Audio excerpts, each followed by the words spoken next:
sai in zo in danne akai da hannuna, zan zo in daura hannuna ne akan wannan rubutun. Bayan na zo na daura hannuna, kun kalli yanzu na dauko rubutun, sai in dawo daidai wajen text na wannan WhatsApp din, sai in sake a wajen. Kun kalli yanzu gashi nan wannan text din da na ɗauko shi a nan, gashi ba tare da na yi copy and paste ba, kawai gashi nan na ɗauko shi daga nan kamar yadda kuke kallo haka kawai ne na ɗauko shi a nan, na danna akan rubutun na ɗarike ne, sai na zo na yi pasting nashi a nan, kuma gashi ya riga da ya zauna, sai in danna akan send. Kaga cikin sauki. Assalamu alaikum warahmatullahi wabarakatuh, yan wada abokai, barkamu da kasancewa da ku a sabuwar bidiyo kamar haka. Yau ne na ku Muhammad Abdullahi na zo mana da sabuwar bidiyo kamar yadda aka saba. Yau insha Allah bidiyon mu zai bayani ne akan split screen, ya za ka yi amfani da wato ainihin wayan ka yi amfani guda biyu lokaci guda, wato kai raba screen naka gida biyu ta yadda za ka yi amfani cikin sauki. So da dama za mu shiga wani waje sai mu samu wani lokaci wajen yana loading ko wani abu makamancin haka, sai mu samu wannan wajen yana bata mana lokaci, kuma muna da wani aikin da zamu yi a cikin wannan wayar. To ta hanyar split screen zaka iya wancan yana loading kana amfani da wannan, ko kuma kana amfani da su ma duka biyu lokaci guda, kana tura wannan yana shigowa, kana reply, kana duk dai abin da ka kalli dai yanayin dai wato ainihin yanayin kwarancewan ko yanayin saurin ka, duka dai zaka iya amfani da apps biyu a lokaci guda. Insha Allah wannan bidiyon zan nuna mana da wayanda kuma wato ainihin sun san da wannan hanyar tukun, amma wayan su ba shi da wannan feature ko kuma ba shi da wannan settings akai. Zan nuna mana wani application da zamu yi amfani da shi domin shi ma ya mana wannan split screen din ta yadda zamu yi amfani da wato ainihin wayan mu cikin sauri kuma cikin gaggawa. Mu je kai tsaye ga bidiyon, amma kafin mu je kai tsaye ga wannan bidiyon, in yau ne farkon ziyartar ka wannan channel ko kuma kana ziyartar kun wato ainihin baka danna mana alamar subscribe, baka daure ka danna mana alamar subscribe, sannan ka dangwala mana liking, ka mana share zuwa ga yan uwa da abokai su ma su gani su amfana. Mun gode. Mu je kai tsaye ga bidiyon. Abin da zaka yi da fari kafin ka gane wato ainihin wayan kana da wannan feature ko ba shi da shi, zaka zo ka bude duk wani application da kaga dama zaka bude ne. Bayan ka bude sai ka zo ka yi minimize. Bayan ka yi minimize, wato ainihin kamar a misali wani application din da kuke kallo screen recorder nan, a misali shine nake so in raba shi, ina son yin amfani da shi kuma ina son yin amfani da wani application daban ban da shi kenan. To ya za a yi? Sai in zo in danna akan icon na wannan application din kenan, kamar yadda kuke kallo wannan shine icon kenan. Zan zo in danna a wannan kan wannan application din. Bayan ina danna zai kawo duk wani feature da yake akwai. Kun ga yanzu ga wannan ga akwai apps info, kamar akwai pin wato pin screen kenan, babu split screen. To ya za a yi in yi amfani da wannan feature bayan kuma kuna kallon a nan wajen babu? To ga wayanda sun zo sun danna akan nan wajen sun kalli kan cewa akwai split screen, ko za su danna ne zai nuna musu inda za su dauko ɗayan apps din da suke so ya raba musu screen din su yi amfani da guda biyu lokaci guda ba tare da matsala ba. Ga wayanda ba su da shi kamar ni kuma, sai ku biyo mu ci gaba da wato ainihin bidiyon domin ku kalli yadda za ta kaya. Abu na farko da za ka yi, sai ka danna akan back, sai ka je ka samu Play Store kamar yadda kuke kallo. Ga Play Store a daidai nan wajen, wannan shine Play Store ga wanda bai san Play Store ba. Sai ka shiga, sai ka yi installing split screen.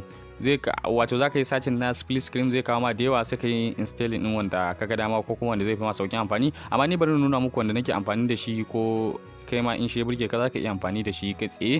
Yanzu kamar yadda kuke kallo ga wannan split screen ni da shi zan yi amfani, zan nuna mana a wannan bidiyon, amma akwai wanda sun fi shi abubuwa da yawa ma da dama, za ka iya zuwa ka je kai research akai. To amma ni wannan zan gwada mana akai. Kamar yadda kuke kallo da wannan split screen zan yi amfani domin in mana wannan gwajin. Ban zagaye shi da kyau ba, bari in sake cycling nashi ta yadda za ku kalli abin yadda ya kamata, ko me zan ce ne ma ban sani ba. Gashi na daidai nan wajen.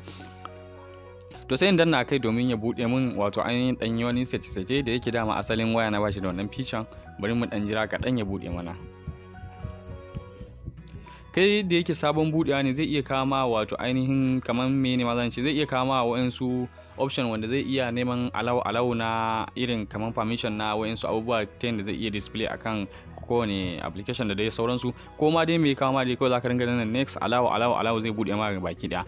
Kamar yanzu yadda kuke kallo gashi ya bude mana fuskan application din kamar haka. Wannan kun ga a misali ya ce mana above up and below up. Kun ga gashi wannan na farkon da kuke kallo, wannan application da muke so ya kasance a sama, wannan application da muke so ya kasance a ƙasa. Yawa kun ga application guda biyu, zai raba mana ne dama screen namu gida biyu kenan. To yanzu sai mu je mu zabo wayannan application din. Kafin mu je mu zabo wannan application din, ga anan ƙasa kuma in kuka lura, bari ina zuwa, bari dan wannan anan ƙasa kuma in kuka lura wato ainihin a daidai wajen nan, ina zuwa, bari dan cycling din wajen. A nan ƙasan kuka lura ga akwai inda aka ce launch. Kun ga yanzu yana kan wannan ne split screen haka ko? Ga nan wajen kun kalli an ce launch. To sai mu danna akan launch. a misali zaka iya zuwa nan wajen sai ka zabi duk wani apps da kake so koyaushe ka ringa koyaushe in ka tashi su kake so ya rarraba masu, kamar yanzu kun kalli na zabi wannan wanda kai tsaye ina dannawa kan wani wannan akan su zai nuna min kan cewa zai raba min screen nasu ne, kawai in ci gaba da amfani da apps din ba koyaushe sai na je na zabo su na wannan, saboda sauƙaƙe wato ainihin sauƙaƙe amfani da suka sa launching zaka yi customizing din abubuwan ka yadda kake so, zaka yi danna a daidan wajen ka zaba kai wannan sai kai ma kai customize sai ka ajiye shi a daidan wajen ta yadda koyaushe daga ka zo kawai babu ruwanka da sai ka sake zabo wani application ya baka wahala sosai. To yanzu a daidan wajen application da muke so ya kasance a sama zamu zo mu zabe shi, kamar kan ba mu ma in ma ba za mu yi wannan ba za mu iya searching din sunan shi wato ainihin baki daya. Kamar misali yanzu a daidan wajen mu ce application na sama muna so ya kasance a misali WhatsApp ne kamar yadda kuke kallo, to ga WhatsApp a misali na danna application na kasa kuma muna son ya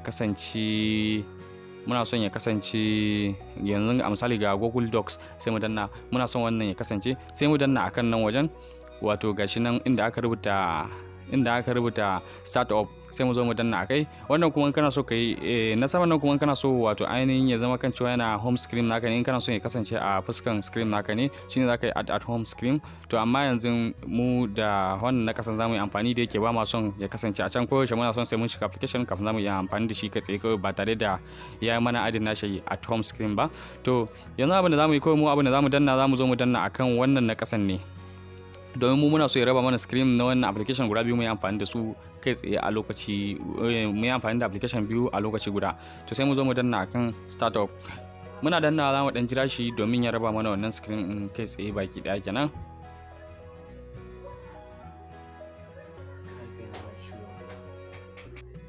Kamar yadda kuke kallo gashi ya raba mana screen zamu yanda muke so, zamu yi amfani da duk abin da muka ga dama, zamu iya wato ainihin duk abin da muka ga dama a cikin wayannan application guda biyu. Kamar yanzu a misali zamu iya tura message mu yi duk abin da wannan application za ta bamu dama mu yi, in ma a misali ba mu raba screen ba to shi ma wannan zai bamu wannan daman.